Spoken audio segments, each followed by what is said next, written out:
మంచిది. మనం గత 2 వారాలుగా రక్షణను గూర్చిన సంగతులు మనం ధ్యానం చేస్తా ఉన్నాం. రక్షణ అవసరత ఏంటో చూసాం మనం. మానవులందరూ పాపం చేశారు కాబట్టి మానవులందరికీ రక్షణ అవసరం అన్న సంగతి మనం గమనించాం. అలాగే ఏ మానవుడు కూడా తనకు తాను రక్షించుకోలేడు అని కూడా మనం అర్థం చేసుకున్నాం. మనం రక్షించబడాలి అంటే దేవుడు ఆయన సంకల్పిస్తే తప్పితే మనం రక్షింపబడలేం. దేవుడు చొరవ తీసుకుంటే మాత్రమే మనం రక్షింపబడగలం. దేవుడు మన రక్షణ వేళ ఎలాగో చొరవ తీసుకున్నాడో కూడా మనం చూసాం. ఆయన తన స్వంత కుమారుని మన కొరకు ఈ లోకానికి పంపి మన కొరకు కల్వరిలో ఆయనను అర్పణగాను బలిగాను అర్పించి మనకు రక్షణ అనుగ్రహించాడు అని మనం చూసాం. అలాగే మన రక్షణలో ఇమిడి ఉన్న సంగతులు కొన్నిటిని మనం ధ్యానం చేశాం కదా. ఎన్ని సంగతులు ధ్యానం చేశాం?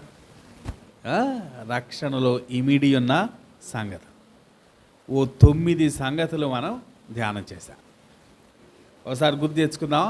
మొదటిది ఏంటి?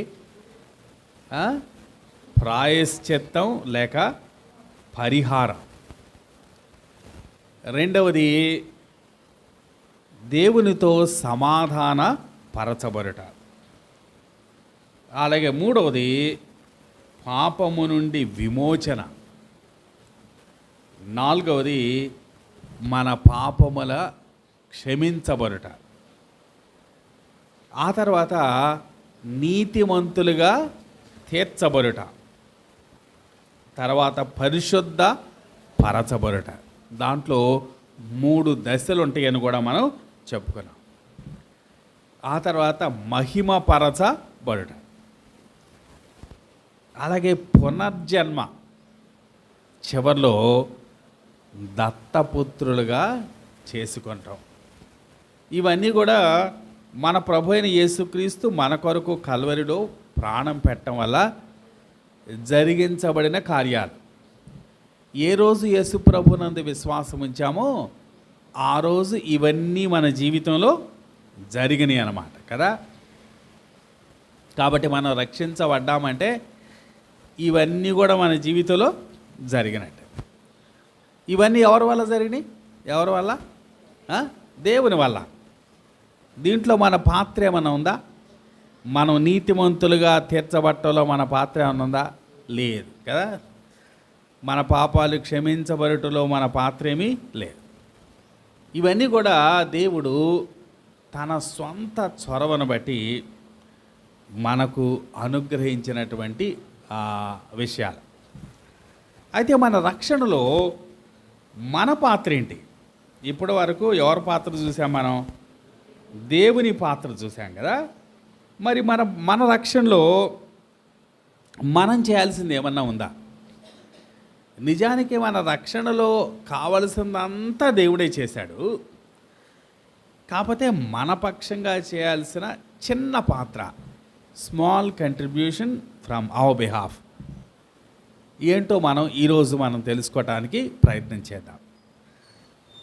అపోస్తల కార్యాలు 16వ అధ్యాయం 30వ వచనం చూద్దాం. అపోస్తల కార్యాలు 16వ అధ్యాయం 30వ వచనం.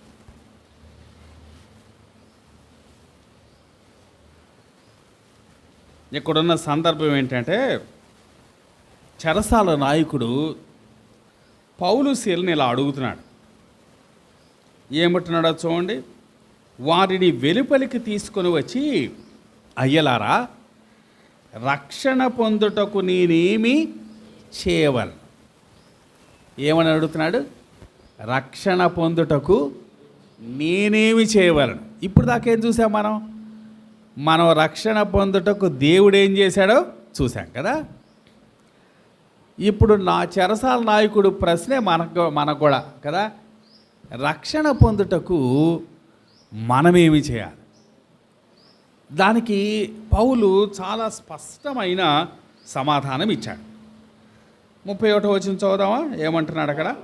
అందుకు వారు,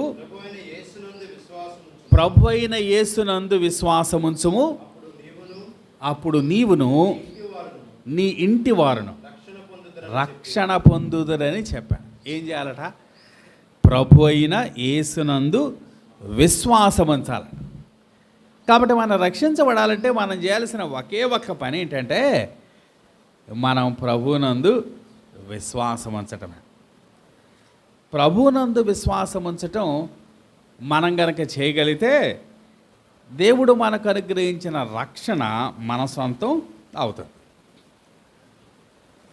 కాబట్టి మనం రక్షించబడటానికి మనం చేయాల్సిన ముఖ్యమైన పని ఆయన యందు విశ్వాసం ఉంచడం. సరే, క్రొత్త నిబంధనలో ఈ మాట చెప్పబడింది. మరి పాత నిబంధనలో భక్తులు వాళ్ళు ఎలాగ రక్షించబడ్డారు? వాళ్ళు ఎలాగ రక్షించబడి ఉంటారు? వాళ్ళకి ఇంకేమన్నా వేరే విధానం ఏమన్నా ఉందా? వాళ్ళంతా ధర్మశాస్త్రం మొత్తం ఏమన్నా పాటించి రక్షించబడ్డారా? లేదు లేదు. వారు కూడా విశ్వాసం ద్వారా రక్షింపబడిన వాళ్ళు. దేవుని వాక్యంలో హెబ్రీయులకు రాసిన పత్రిక 11వ అధ్యాయం 7వ వచనం చూద్దాం. చూడండి, హెబ్రీయులకు రాసిన పత్రిక 11వ అధ్యాయం 7వ వచనం.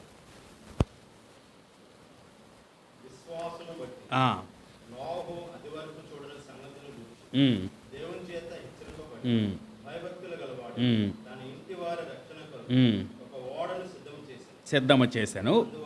అందువలన అతడు లోకము మీద నేరస్థాపన చేసి విశ్వాసమును బట్టి కలుగు నీతికి వారసుడాయను.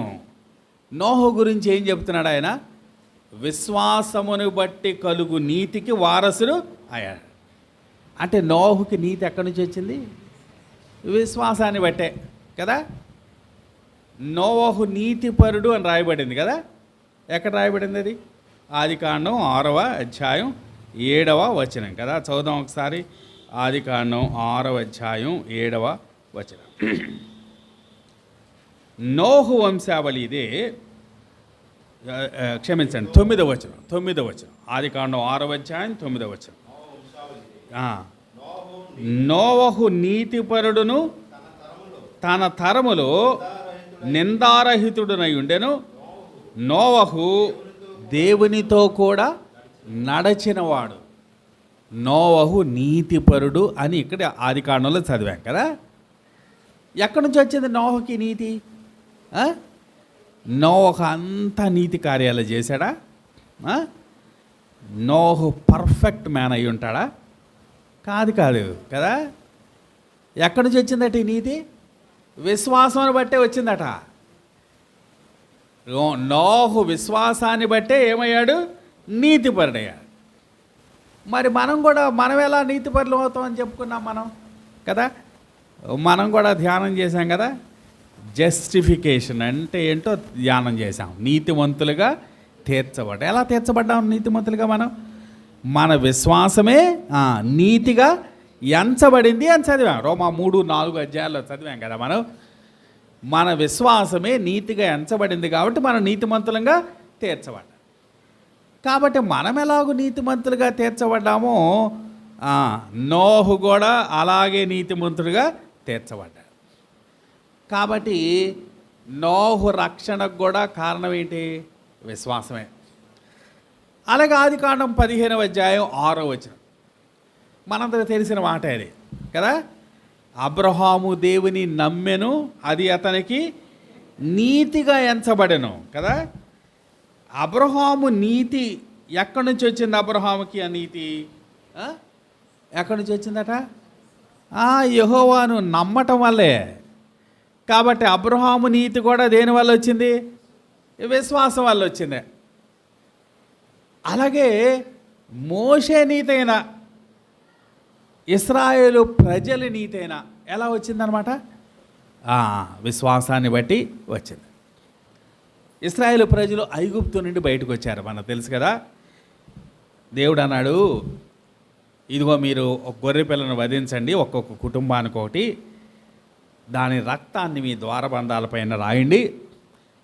ఆ రాత్రివేళ మరణదూత ఆ ఐగుప్తు వీధుల్లో గుండా సంచరిస్తూ ఉండగా ఏ ద్వారబంధాలపైన అయితే రక్తం కనిపిస్తుందో ఆ ఇంటిలో మరణదూత ప్రవేశించడు, ఎక్కడ రక్తం కనిపించదో అక్కడ మరణదూత ప్రవేశిస్తాడు అని దేవుడు చెప్పాడు కదా. మరి సాధారణంగా ఏమనిపిస్తుంది చెప్పండి? మరణదూత అంటే ఇంతకుముందు ఎప్పుడు విన్నది కాదు కదా. మరణదూత రావటమే మనం నమ్మటానికి కష్టం. అలాగే ద్వారబంధాలపైన రక్తం రాస్తే మరణదూత రాకపోవటం ఏంటి? ఇవన్నీ కూడా మామూలుగా ఇశ్రాయేలు ప్రజలకి అంత నమ్మశక్యంగా లేవు. కానీ వారు ద్వారబంధాలపైన రక్తం రాశారంటే దేవుని మాట, మోసే మాట నమ్మారన్నమాట కదా. నమ్మకపోతే ఎట్లా రాస్తారు? దేవుని మాట కనుక నమ్మకపోయింటే వాళ్ళు అసలు ద్వారబంధాలపైన రక్తమే రాసి ఉండేవాళ్ళు కాదు. అప్పుడు వారింట్లో కూడా ఐగుప్తు లాంటి పరిస్థితే ఉండేది. కాబట్టి వారు ఆ రోజు ద్వారబంధాలపైన రక్తం రాశారంటే వారు దేవుని నమ్మారన్నమాట కదా. దేవుని నమ్మినవాడు దేవుని మాటకి విధేయత చూపుతాడు. విశ్వాసము ఈజ్ ఈక్వల్ టు విధేయత కదా. నమ్మకుండా మనం విధేయత చూపలేం కదా. దేవుని మాటను మనం నమ్మితేనే విధేయత చూపగలం. కాబట్టి వారి విధేయత కూడా దేని బట్టి వచ్చింది? విశ్వాసాన్ని బట్టి వచ్చింది. హెబ్రీయులకు రాసిన పత్రిక 11వ అధ్యాయం 28వ వచనం చూద్దాం. చూడండి, హెబ్రీయులకు రాసిన పత్రిక 11వ అధ్యాయం 28వ వచనం. తొలిచూరు పిల్లలను నాశనము చేయవాడు ఇశ్రాయేలులను ముట్టకుండు నిమిత్తము అతడు విశ్వాసమును బట్టి పస్కాను రక్త ప్రోక్షణ ఆచారమును ఆచరించెను. దేని బట్టట? విశ్వాసమును బట్టి పస్కాను రక్త ప్రోక్షణ ఆచారమును ఆచరించెను అంటున్నాడు మోషే గురించి. కాబట్టి పాత నిబంధనలో ఉన్న వారు రక్షించబడటానికి కూడా ఏం కారణం? విశ్వాసమే కారణం. మరి ఇప్పటి కాలంలో మనం రక్షించబడటానికి కూడా ఏది కారణం? విశ్వాసమే కారణం. కాబట్టి దేవుని నమ్ముకుంటే మనం రక్షింపబడతాం. ఏమైనా నమ్మాలి? హెబ్రీయులకు రాసిన పత్రిక 11వ అధ్యాయం 6వ వచనం చూద్దాం. చూడండి, హెబ్రీయులకు రాసిన పత్రిక 11వ అధ్యాయం 6వ వచనం. విశ్వాసము లేకుండా దేవునికి ఇష్టడై ఉంట సాధ్యము. దేవుని యొద్దకు వచ్చువాడు ఆయన ఉన్నాడనియు తన్ను వెదకు వారికి ఫలము దయచేయవాడనియు నమ్మవలన కదా. ఏమని నమ్మాలట? ఆయన ఉన్నాడు అని నమ్మాలట. రెండోది ఏంటి? తన్ను వెదకు వారికి ఆయన ఏం దయచేస్తాడు? ఫలం దయచేస్తాడు అని నమ్మాలట. ఆయన ఉన్నాడు అని నమ్మాలి, ఆయన వెదకు వారికి ఆయన ఫలం దయచేస్తాడు. అలాగే రోమా 10:9 కూడా మనకు తెలుసు కదా. యేసు ప్రభు అని నీ నోటితో ఒప్పుకొని దేవుడు ఆయన్ని మృతుల్లో నుండి లేపనని నీ హృదయమందు విశ్వసించినడల నీవు రక్షింపబడదు. దేవుడు ఆయనను మృతులలో నుండి లేపాడు అని మనం నమ్మాలట. కాబట్టి మన దేవుడు ఉన్నాడు అని నమ్మాలి, కుమారుని నమ్మాలి. కుమారుడు మన కొరకు మరణించి తిరిగి లేచాడు అని నమ్మాలి. ఇప్పుడు ఆయన్ని వెతికితే మనకు ఫలం దొరుకుతుంది అని కూడా నమ్మాలి. అది నిజమైన నమ్మిక. మనం హృదయపూర్వకంగా ఆయన నమ్మినట్లయితే మనం ఖచ్చితంగా మనం రక్షింపబడతామని దీంట్లో అర్థమవుతుంది. కాబట్టి మనం రక్షించబడటానికి మనం చేయాల్సిన పని ఏంటంటే యేసు ప్రభువుని నమ్ముకోవటం. నమ్ముకున్నారా మరి? యేసు ప్రభువుని నమ్ముకోకపోతే రక్షణ లేదు. మరొక మాట కూడా ఇక్కడ చెరసాల నాయకుడు అడిగాడు, మేమేం చేయాలయ్యా అంటే దీనికి సమాధానం చెప్పాడు కదా. అలాగే యెరూషలేములో ఉన్న ప్రజలు కూడా యెరూషలేములో ఉన్న ప్రజలు కూడా పేతురుని అడిగారు కదా. ఒకసారి చూద్దాం, చూడండి. అపోస్తలుల కార్యాలు 2వ అధ్యాయం 37వ వచనం చదువుదాం.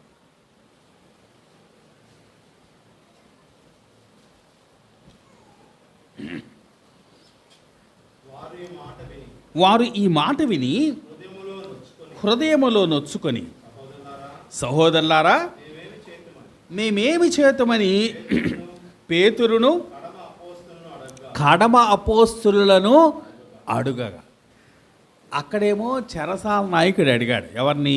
పౌలు శీలను. ఇక్కడ కూడా అలాంటి ప్రశ్నే, మేమేం చేయాలి అనే ప్రశ్న. ఎవరు అడిగారు ఇక్కడ?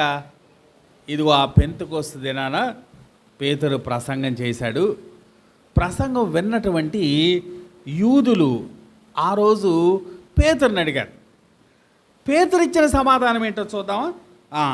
38వ వచనం. పేతురు మీరు మారు మనస్సు పొంది పాపక్షమాపణ నిమిత్తము ప్రతివాడును యేసుక్రీస్తు నామమున బాప్తిస్మము పొందుడి, అప్పుడు మీరు పరిశుద్ధాత్మను వరము పొందు. ఇక్కడ పేతురు మరో మాట చెప్పాడు కదా. ఏమని చెప్పాడు?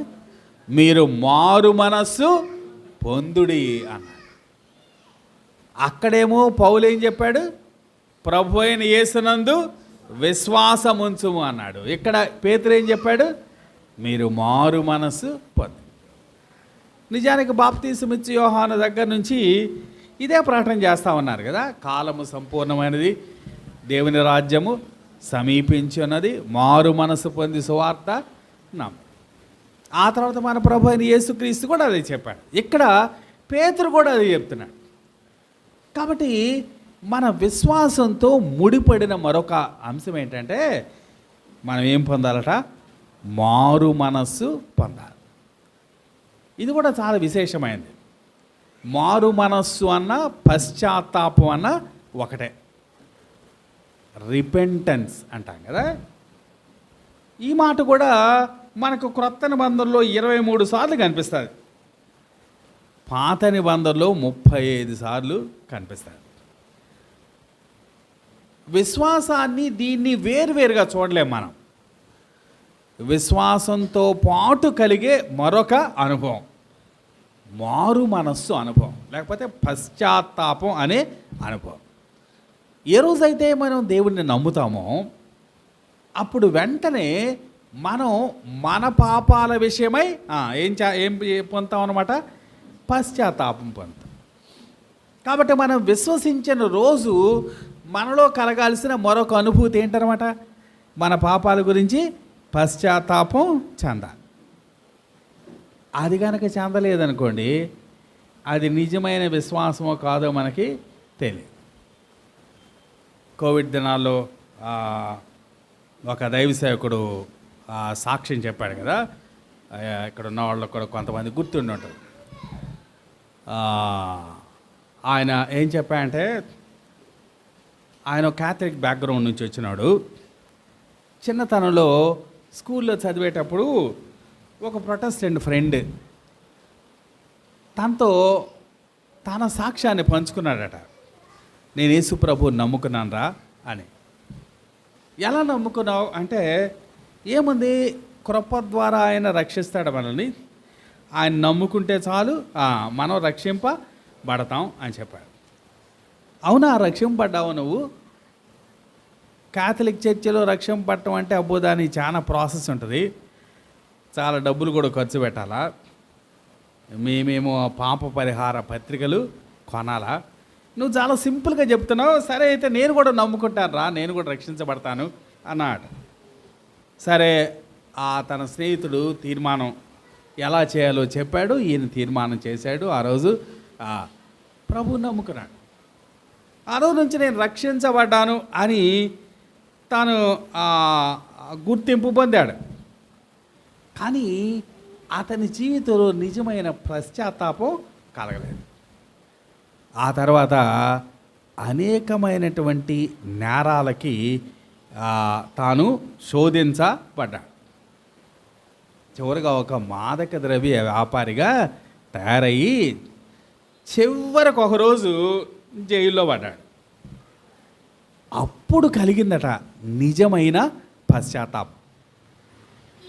నిజానికి ఆ రోజు నేను నమ్ముకున్నాను అనుకున్నాడు, నేను రక్షించబడ్డా అనుకున్నాడు. కానీ నిజానికి అప్పుడు కాదు, నా నిజమైన అనుభవం ఇప్పుడు కలిగింది అని ఆయన చెప్పాడు కదా. మీరు కూడా వినుంటారు. ఆయన మనకి జూమ్లో చాలామంది యుఎస్ నుంచి మాట్లాడారు బైబిల్ స్టడీలో. ఆయన చెప్పిన సాక్ష్యం ఇది. కాబట్టి ఒక వ్యక్తి రక్షించబడటం అంటే దేవుని యందు విశ్వాసం ఉంచడం. విశ్వాసంతో ముడిపడిన మరొక ప్రాముఖ్యమైన సంగతి ఏంటంటే మన పాపముల విషయం మనం పశ్చాత్తాపం చెందాలి. పశ్చాత్తాపం అంటే కేవలం చింతించడం కాదు కదా. యోధా ఇస్కరియోతు కూడా చింతించాడు. ఏమని? అరే నేను అనవసరంగా నేను ఒక నిర్దోషిని పట్టించాను అని చింతించాడు. మరి చింతించినోడు వెంటనే ప్రభు దగ్గరికి ఏమైనా వెళ్ళాడా? మన ప్రభు ఇంకా శిలువ మీద ఉన్నాడు. అప్పుడు ఇంకా ఆయన ఇంకా మరణించలేదు. అక్కడికి వెళ్ళి ఆయన కాళ్ళు పట్టుకున్నాడా? పట్టుకోలేదు. ఎక్కడికి వెళ్ళాడు? ప్రధాన యాజకుల దగ్గరికి వెళ్ళాడు. వాళ్ళ దగ్గరికి వెళ్ళి 30 నాణేలు విసిరి వేశాడు. తర్వాత వెళ్ళి ఏం చేశాడు? ఊరి వేసుకుని చనిపోయాడు. అది నిజమైన పశ్చాత్తాపం కాదు. Remorse is not repentance. అంటే నీ పాపాల గురించి చింతించటం పశ్చాత్తాపం కాదు. కానీ దైవ చిత్తానుసారమైన దుఃఖం మారు మనసుకు నిన్ను ప్రేరేపిస్తుంది. కాబట్టి నీ దుఃఖం ఎలా ఉండాలంటే దైవ చిత్తానుసారమైన దుఃఖంగా ఉండాలి. అలాంటి పశ్చాత్తాపం కలిగినప్పుడు నీవు రక్షింపబడతావు అని ఇక్కడ మనకు కనిపిస్తాం. కాబట్టి ఒకటి విశ్వాసం, రెండవది మారు మనసు. ఈ మారు మనసు ఎలాంటి ఫలితాలను చూపిస్తుంది? మనలో కనుక మారు మనసు కలిగితే ఎలాంటి ఫలితాలు కలుగుతాయి? ఒక మాట కీర్తన 32వ కీర్తన 3 నుంచి చదువుదాం. చూడండి, 32వ కీర్తన 3 నుంచి చదువుదాం.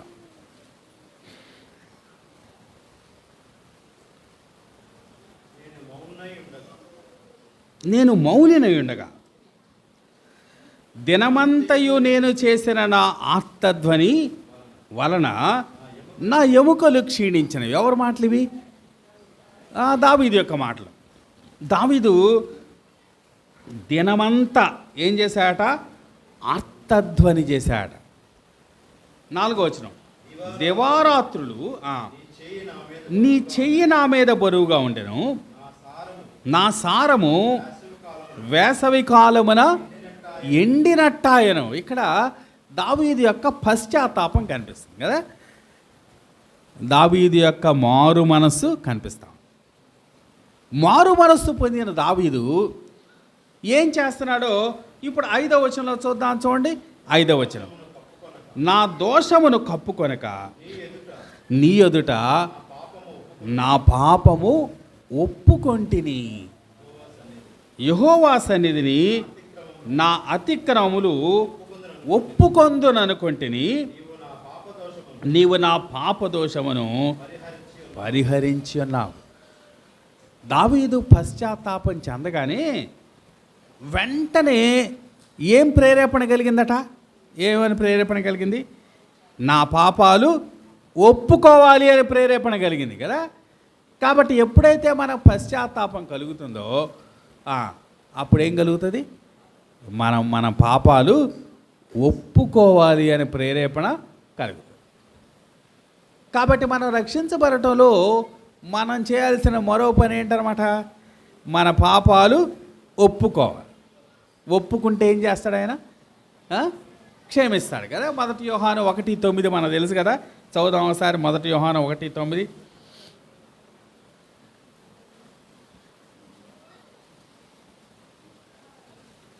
1 యోహాను 1:9. మన పాపములను మనము ఒప్పుకొని యెడల ఆయన నమ్మదగిన వాడును నీతిమంతుడు గనుక ఆయన మన పాపములను క్షమించి సమస్త దుర్నీతి నుండి మనలను పవిత్రులనుగా చేయ. ఎప్పుడు చేస్తాట? మన పాపములు ఒప్పుకుంటే. కాబట్టి మన పశ్చాత్తాపం యొక్క ఫలితం, మొదటి ఫలితం ఏంటంటే మన పాపాలు ఒప్పుకోవడం. దావీదు తన పాపాన్ని ఒప్పుకున్నాడు, క్షమించబడ్డాడు. మనం కూడా ఏం చేయాలి? మన పాపాలు ఒప్పుకోవాలి. ఒప్పుకున్నప్పుడు మనకు క్షమాపణ దొరుకుతుంది. మరి పాపాలు ఒప్పుకున్న తర్వాత మరొక సంగతి కూడా గుర్తుపెట్టుకోవాలి కదా. సామెతలు 28వ అధ్యాయం 13వ వచనం చూద్దాం. చూడండి, సామెతలు 28వ అధ్యాయం 13వ వచనం.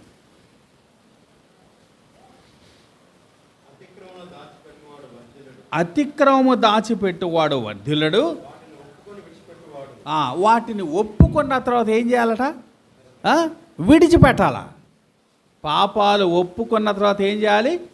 విడిచిపెట్టాలి. పశ్చాత్తాపం పొందిన తర్వాత మనకు కలిగే మన ఫలితాలు మనం చూస్తామన్నాం కదా. ఒకటి, పాపాలు ఒప్పుకుంటాం. రెండవది, ఆ ఒప్పుకున్న పాపాన్ని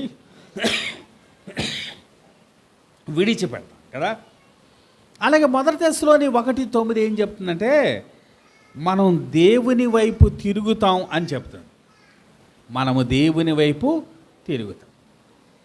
అలాగే లూకాసు వార్త 3వ అధ్యాయం 8వ వచనం ఏం చెప్తుందంటే మారు మనస్సుకు తగిన ఫలము మనం ఫలిస్తాం అని చెప్తాం. ఇవన్నీ కూడా మనం పశ్చాత్తాపం పొందితే కలిగేటువంటి ఫలితాలు. ఏ రోజైతే యేసుప్రభునందు విశ్వాసం ఉంచుతామో అప్పుడు మన పాపాల విషయం పశ్చాత్తాపడతాం. అప్పుడు మన పాపాలు దేవుని సన్నిధిలో ఒప్పుకుంటాం, వాటిని విడిచిపెడతాం. అలాగే దేవుని తట్టు తిరుగుతాం. అలాగే మారు మనస్సుకు తగిన ఫలం ఫలిస్తాం. ఇవన్నీ కూడా మన రక్షణలో ఎవరి పాత్ర? మన పాత్ర. Our contribution towards salvation. నిజానికి రక్షణ కొరకు అవసరమైన అన్నీ ఎవరు చేశారు? దేవుడే చేసేసాడు. దేవుడు చేసిన 9 విశేషమైన కార్యాలు మనం చూసాం కదా. ఇది మనం చేయాల్సింది. మనం చేయాల్సిన ఓ చిన్న కంట్రిబ్యూషన్ మనకు దీంట్లో కనిపిస్తాం. కాబట్టి యేసు ప్రభువునందు విశ్వాసం ఉంచి మారు మనసు పొంది మన పాపాలు ఒప్పుకొని మనం ప్రభువును అంగీకరించినప్పుడు మనం రక్షింపబడతాం అని దీంట్లో మనం తెలుసుకుంటున్నాం. ఇక్కడున్న వారు అనేకులు అలాగ రక్షించబడిన వారు మన మధ్య ఉన్నారు. ఇంకా రక్షించబడని వారు ఎవరన్నా ఉంటే ఇది అనుకూలమైన సమయం యేసు ప్రభువునందు విశ్వాసం ఉంచి రక్షించబడాలి అని కోరుతా ఉన్నాం. ఈ సమయంలో మరొక సత్యాన్ని కూడా మనం తెలుసుకోవాలి. మన రక్షణ గురించి చదువుతా ఉన్నాం కదా. మన రక్షణలో మరొక సంగతి కూడా మనం తెలుసుకోవాలి. ఎఫెసీయులకు రాసిన పత్రిక 1వ అధ్యాయం 4వ వచనం చదువుదాం. చూడండి, ఎఫెసీయులకు రాసిన పత్రిక 1వ అధ్యాయం 4వ వచనం. నేను చదువుతున్నాను. ఎట్లనగా తన ప్రియనియందు తాను ఉచితముగా మనకు అనుగ్రహించిన తన కృపామహిమకు కీర్తి కలుగునట్లు తన చిత్త ప్రకారమైన దయా సంకల్పము చొప్పున యేసుక్రీస్తు ద్వారా తనకు కుమారులనుగా స్వీకరించుటకై మనలను ముందుగా తన కోసము నిర్ణయించుకొని, ఆ మాట గుర్తుపెట్టుకోండి, మనలను ముందుగా తన కోసము నిర్ణయించుకొని మనము తన ఎదుట పరిశుద్ధులమును నిర్దోషములై ఉండవలనని జగత్తు పునాది వేయబడక మునిపే ప్రేమ చేత క్రీస్తులో మనలను ఏర్పరచుకొనెను. 2 సంగతులు ఇక్కడ చూస్తూ ఉన్నాం కదా. మనలను ముందుగా ఏం చేశాడట? తన కోసము నిర్ణయించుకున్నాడు. ఎంత ముందు అనే తర్వాత కనిపిస్తుంది మనకి. రెండో మాట ఏంటి? జగత్తు పునాది వేయబడక ముందువే మనలను ఏర్పరచుకున్నాడు కదా. రెండు మాటలు కనిపిస్తా ఉన్నాయి. మనల్ని ముందుగా నిర్ణయించుకున్నాడు, మనలను ఏర్పాటు చేసుకున్నాడు. ఈ మాటల్ని ఇంగ్లీష్లో ఏదో చెప్తాం మనం. ముందుగా నిర్ణయించుకోవటాన్ని ప్రీ డెస్టినేషన్ అంటారు. అలాగే మనం ఏర్పాటు చేయబడటం, ఎన్నిక చేయబడటాన్ని ఎలక్షన్ అంటారు. మనము ఎన్నిక చేయబడ్డాం ఎప్పుడు? జగత్తు పునాది వేయబడక మునిపే మనలను ముందుగా తన కోసం నిర్ణయించుకున్నాడు. ఎప్పుడు? జగత్తు పునాది వేయబడక మునిపే. కాబట్టి ఎలక్షన్ జరిగింది, అలాగే ప్రీ డెస్టినేషన్ కూడా జరిగింది. మరొక మాట అపోస్తల కార్యాల 13వ అధ్యాయం 48వ వచనం చూడండి. అపోస్తల కార్యాలు 13వ అధ్యాయం 48వ వచనం. అన్ని జనులు ఆ మాట విని సంతోషించి దేవుని వాక్యమును మహిమపరచిరి, మరియు నిత్య జీవమునకు నిర్ణయింపబడిన వారందరూ విశ్వసించారు. ఎవరు విశ్వసించారట? నిత్య జీవమునకు నిర్ణయించబడిన వారు. ఈ మాటలు ఏమర్థమవుతుంది మనకి? దేవుడు ముందుగానే కొంతమందిని సెలెక్ట్ చేశాడు, వాళ్ళే నమ్ముకున్నారు అని అర్థమవుతుంది కదా. కాబట్టి దేవుడే ముందుగా నిర్ణయించేస్తే, దేవుడే ముందుగా ఎన్నిక చేస్తే, ఇంకా ఇప్పుడు మనం కొత్తగా నమ్ముకోవటం ఏంటి? సాధారణంగా మనకు వచ్చేటువంటి అనుమానం. కానీ ఈ మాటలు మనకు అర్థం చేసుకోవటానికి కష్టమైనవి, కానీ ఈ రెండు కూడా సమానమైన మాటలే. ఆయన మనలను ముందుగా నిర్ణయించుకున్నది ఎంత వాస్తవమో, మనం విశ్వాసం ద్వారా రక్షించబడింది అంతే వాస్తవం. చూడటానికి రెండు ఒకదానికొకటి అతికినట్టుగా మనకు కనపడదు, ఎందుకంటే మనకున్న జ్ఞానం చాలా పరిమితం కాబట్టి కదా. రోమా 9లో కూడా ఇంకా వివరంగా చెప్పాడు దీని గురించి. దేవుడు యాకోబును ప్రేమించాడట, ఏశావుని ద్వేషించాడట. ఎప్పుడు? వాళ్ళు పెద్దవారై మేలు కానీ కీడు కానీ చేయకముందే. మరి ముందుగానే యాకోబుని ప్రేమించేస్తే ఇంకా ఏశావు ఏం చేస్తే ఉపయోగం ఉంది అనిపించవచ్చు మనకు కదా. కాబట్టి ఈ డాక్ట్రిన్ ఆఫ్ ఎలక్షన్, అలాగే డాక్ట్రిన్ ఆఫ్ ప్రీ డెస్టినేషన్ మన హృదయాలకి, మన పరిమితమైన మనస్సుకి అర్థం చేసుకోవటం కొద్దిగా కష్టం. కానీ ఏదేమైనా ఈ ముందుగా నిర్ణయించబడింది, లేకపోతే మనం ఎన్నిక చేయబడింది వాస్తవమైనా మనం విశ్వాసం ఉంచటం మాత్రం, దీనిని మన విశ్వాసం ఉంచటం తప్పక చేయవలసిందే. కాబట్టి సువార్త ప్రకటించడాన్ని ఈ డాక్ట్రిన్ అవసరం లేదు అని చెప్పదు. సువార్త విని విశ్వసించి రక్షించబడాలి, ఆ అవసరం కూడా లేదని డాక్ట్రిన్ చెప్పదు. కాబట్టి మనం ముందుగా నిర్ణయించబడిన, మనం ఎన్నిక చేయబడిన, మనం సువార్త వినాల్సిందే, విని విశ్వసించాల్సిందే. కాబట్టి సువార్త ప్రకటించబడిందే ఎవరు వినలేరు కదా. వినందే ఏం కలగదు? విశ్వాసం కలగదు. విశ్వాసం కలగకపోతే రక్షణ కలగదు. కాబట్టి సువార్త ప్రకటించబడాల్సిందే. ఎవరు కూడా అరే నిత్య జీవానికి నిర్ణయించబడిన వాళ్ళు ఎలా అయినా నమ్ముకుంటారులే, మనం సువార్త ప్రకటిస్తే ఏంటి, ప్రకటించకపోతే ఏంటి అని అనుకోవటానికి వీల్లేదు.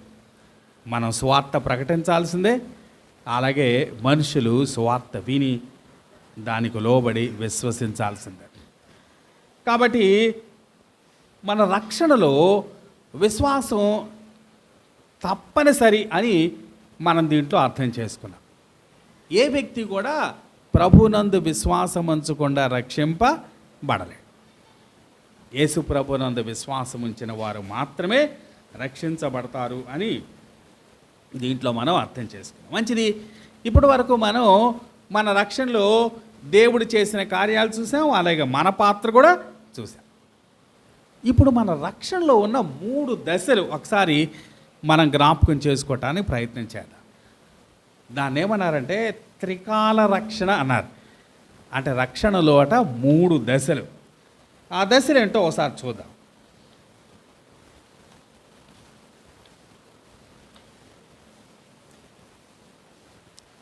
మన రక్షణలో మొదటి భాగం, ఏ రోజైతే యేసు ప్రభునందు విశ్వాసం ఉంచామో ఆ రోజు మన ఆత్మ రక్షించబడింది. ఇంకా మనకి శిక్ష అనేది లేదు, మనం నరకానికి వెళ్ళాల్సిన అవసరం లేదు. ఇది ఏ రోజు ప్రభువు నమ్ముకున్నామో ఆ రోజు జరిగింది.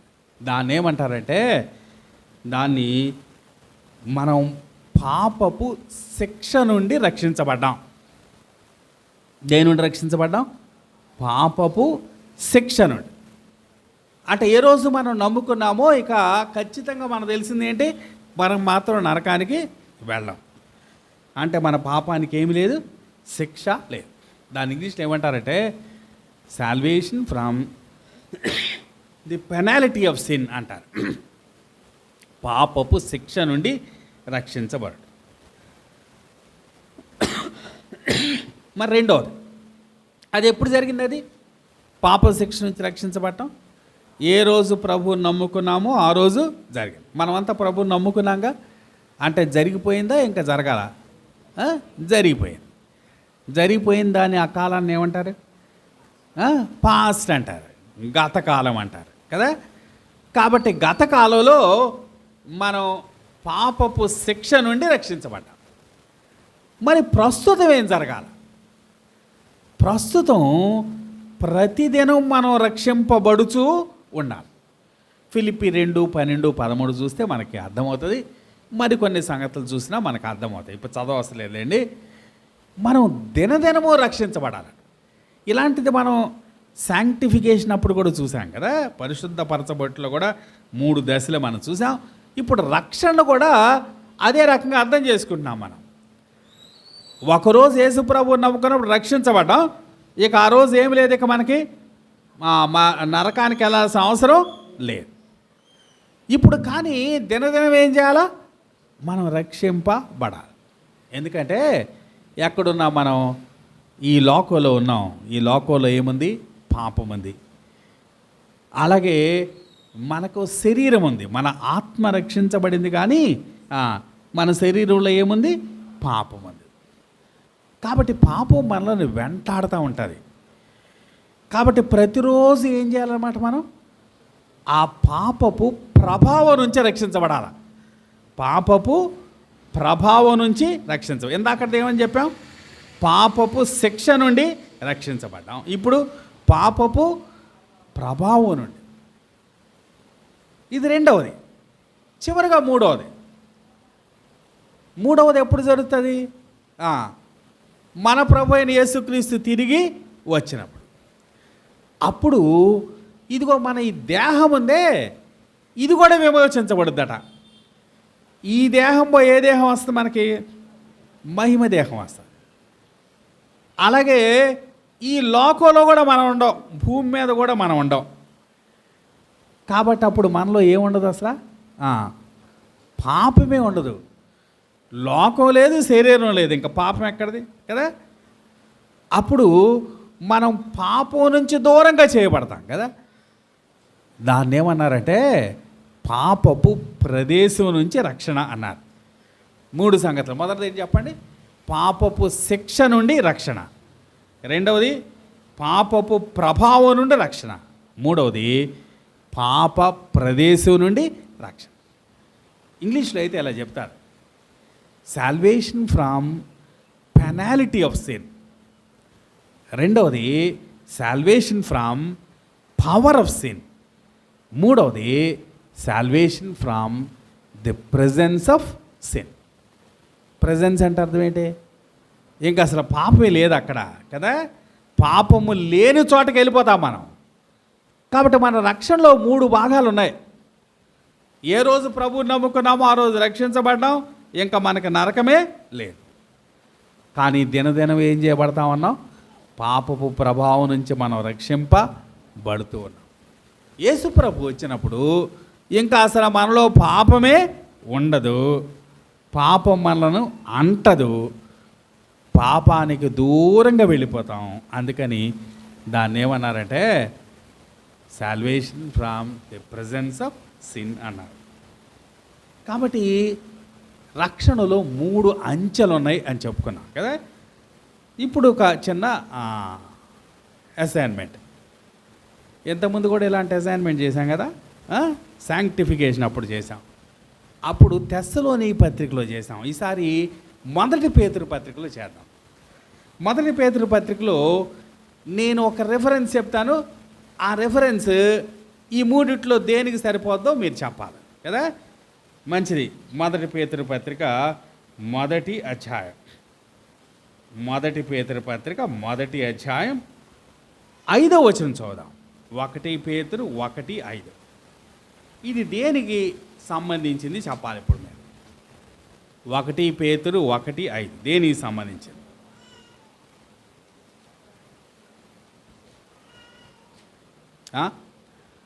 ఫస్ట్దా, రెండోదా, మూడవది కదా. ఎందుకని మూడవది? ఏమన్నది అక్కడ? కడవరి కాలమున బయలుపరచబడుటకు సిద్ధముగా ఉన్న రక్షణ. అంటే ఇది భవిష్యత్తా లేకపోతే వర్తమాన భూతకాలమా? భవిష్యత్తు కదా. యేసు ప్రభు వచ్చినప్పుడు కడవరి కాలమందు బయలుపరచబడబో రక్షణట. యేసు ప్రభు వచ్చినప్పుడు మన దేహాలు మార్చబడతాయి, మనం ఈ భూమి మీద నుండి ఎత్తబడతాం కదా. కాబట్టి 3వ దాన్ని సూచిస్తాం. సరే మంచిది. మొదటి పేతురు పత్రిక 2వ అధ్యాయం 3వ వచనం. మొదటి పేతురు పత్రిక 2వ అధ్యాయం 3వ వచనం. 3 లేకపోతే 3వ వచనం. 1 నుంచి 3 కలిసి ఉన్నాయిలే. మొదటి పేతురు పత్రిక 2వ అధ్యాయం 3వ వచనం. ఎన్నోది? 2వది. ఎందుకని? రక్షణలో ఏమన్నాడు అక్కడ? రక్షణ విషయములో ఎదుగు నిమిత్తం. ఎదగటం అంటే ఎప్పుడు జరుగుతుంది? రోజు జరుగుతుంది కదా. డైలీ జరిగే పని. డైలీ జరిగే పని అంటే ఏంటి? 2వదే కదా. ప్రతిరోజు మనం పాపం యొక్క ప్రభావం నుంచి తప్పించబడుతూ ఉంటాం. మంచిది. మొదటి పేతురు పత్రిక మొదటి అధ్యాయం 9వ వచనం. మొదటి పేతురు పత్రిక మొదటి అధ్యాయం 9వ వచనం.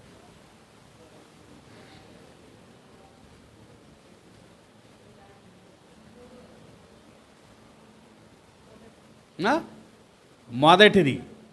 ఎందుకని? ఏమన్నది అక్కడ? మీ విశ్వాసమునకు కలుగు ఫలమును అనగా ఆత్మరక్షణను. విశ్వాసం ఉంచగానే జరిగే సంగతి అక్కడ చెప్తున్నాడు కదా. ఏ రోజు మనం ప్రభువుని నమ్ముకుంటామో ఆ రోజు ఏం కలుగుతుందట? మన ఆత్మరక్షణ కలుగుతుంది.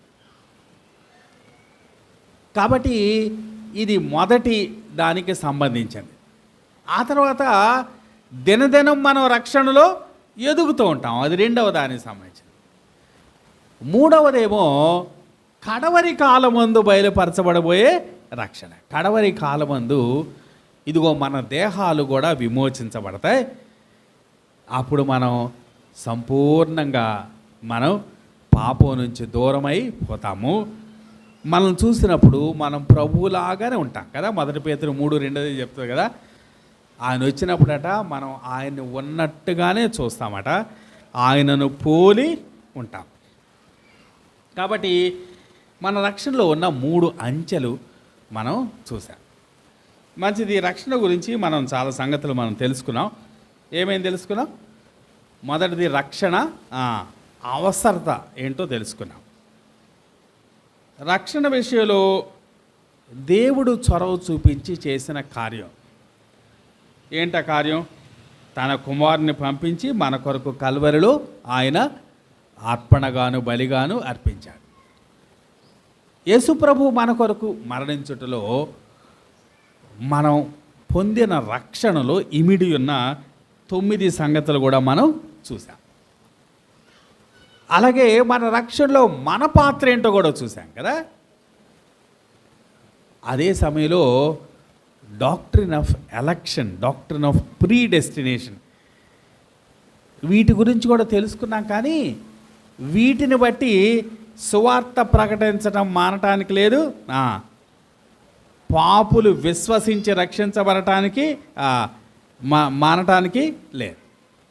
మన విశ్వాసాన్ని మనం తప్పక చూయించాల్సిందే. చివరిలో మన రక్షణలో ఉన్న 3 దశలు కూడా మనం తెలుసుకున్నాం. కాబట్టి రక్షణ గూర్చి దాదాపుగా మనం తెలుసుకోగలిగిన సంగతులన్నీ కూడా మనం తెలుసుకున్నాం. దీన్ని బట్టి దేవుడు మనకు అనుగ్రహించిన రక్షణ ఎంత గొప్పదో మనకు అర్థమవుతుంది. దాన్ని బట్టి మనం దేవునికి ఎంతైనా కృతజ్ఞత కలిగి ఉండాలి. అదే సమయంలో మనం రక్షించబడిన వారంగా ఉండి దానికి తగ్గట్టుగా మనం జీవించాలి. అలాగూ జీవించే వారంగా ఉండాలని దేవుని వాక్యం ద్వారా మనం హెచ్చరింపబడుతున్నాం. దేవుడి మాటలు మన కొరకు దీవించును గాక.